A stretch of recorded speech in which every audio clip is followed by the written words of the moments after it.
काय करतात तर जावयांना करू दे. सासरवाडीचा मैदान सगळा जावयांच्या नावावर. जावय म्हणतात पडन पडन पण लढन. हा मग किती आहे लढवईला जावय आहे. जाऊ द्या पुढे शाबास.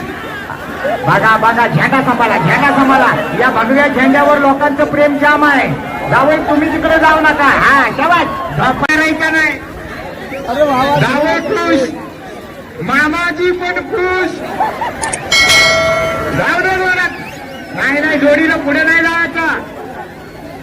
जावई उद्या रविवार आहे. नाच करायचा असा जावई भेटायला पण नशीब लागतो. बघा काय किती आहे शेवटपर्यंत जोडी बाद नाही करणार. फिरो फिरो. हा